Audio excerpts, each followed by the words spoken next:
It's emotional. Is the first word I can say. It's extraordinary. It's really extraordinary. So thrilled, so happy.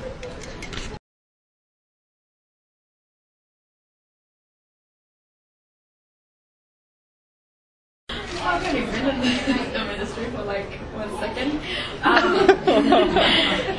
Yeah, so definitely, I mean, it's on another level again, you know, it's a whole different world to me, you know, I'm so used to the music world and being a part of Deb's world and Shari's world and seeing what they do and how they do it, it's extraordinary to me and I find it really fascinating. And so to reach that level of, you know, their stage is, yeah, it's just, oh gosh. I don't know, it's just extraordinary, yeah.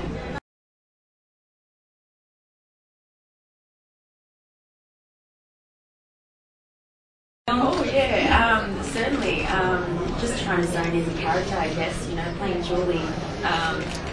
You know, I almost felt like I was playing me, but yet, I guess parting me to Julie was very, I guess emotionally, like there were most scenes, you know, where I had to, you know, cry and get really deep physically, and yeah, I found that really hard.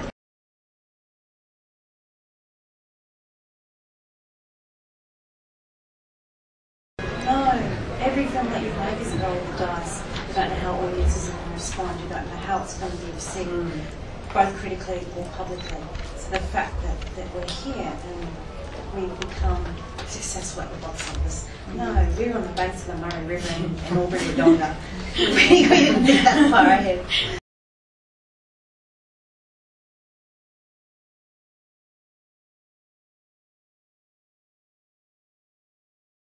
Good question. I guess there's something about light entertainment that people love, that we can do as well as other films. You know, maybe that's something where, as an industry, they're just sort of, you know, pushing things a little bit more. You know, people love light entertainment. That's why the Sapphires has somehow, you know, come this far, because, you know, I think on top of that, the lesson that just because it's light entertainment doesn't mean it doesn't touch people and it doesn't have a message and it doesn't have something really deep and meaningful to say. So that's where it's come from. I think there's now a wave of people that are finding that balance really beautiful. Yeah, and why can't we? Why can't we do any genre that's there? You know, as an Australian film industry, that's what we need to do. We need to keep pushing boundaries. We need to keep finding our audience. We need to have Australian audiences sitting right there in that chair, watching our films.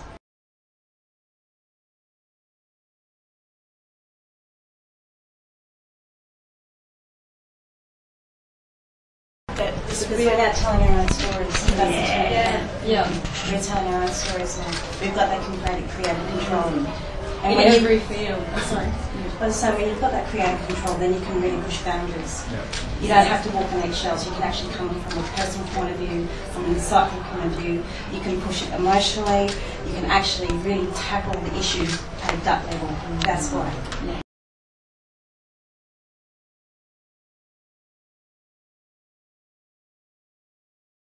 People that are stuck at it, names, you can go on a list of names, you know, and forever and ever, but the obvious ones, you know, Walk, Rachel Perkins, Bob Mazza, like the list Jack Charles. You can start with all that, but it's the persistence. I think the credit goes more to their persistence in this industry and never giving up and making sure that we can be here tonight. And really, I think this night is our night as Indigenous Australians.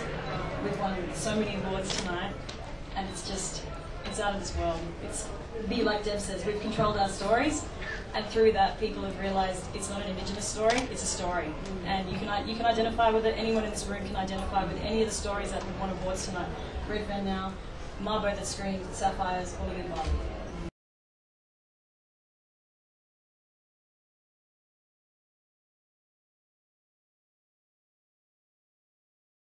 I really don't know, and I'm being really honest about this, because a year like I had doesn't come around very often. I mean that, honestly, it does not come around very often. And somehow Marbo came, Rachel Perkins, I've got a really long and close relationship with. told me about Marvo, the Sapphires. We auditioned relentlessly for those roles that was given to us, along with mental audition, and somehow everything aligned. Don't know how it happened, but I'm so thankful that it did, and I'm very proud of what that year was for me.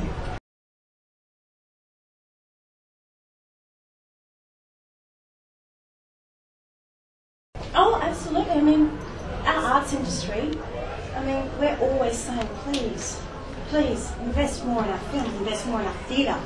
Yeah. You know? Theatre can actually stand here with the rest of us right now. Absolutely. And go, you know, we need more funding. So I don't know what more needs to happen, but, you know, I think when these sort of experiences and these moments happen for our films, our artists, hopefully the government and everyone around that, I don't know how you do that, but to just go, yeah. Jeffrey touched on it with the sports thing. I think Yeah, everyone knows that, obviously. And, you know, you look at tonight, the big fight that's going on and the impact that's having on the Indigenous community at the moment. You just kind of go, that's a lot of money and a lot of not great media coverage for Indigenous people, for Australian sports, full stop. I think, you know, it's like, take some off the swimmers and give it to us. It'd be nice as an actor and as an artist in the country to get past that grateful bit. And we're grateful to get a job. Let's hopefully move past that moment. We're just like, no, we're an industry and we're a business. Let's act like a business.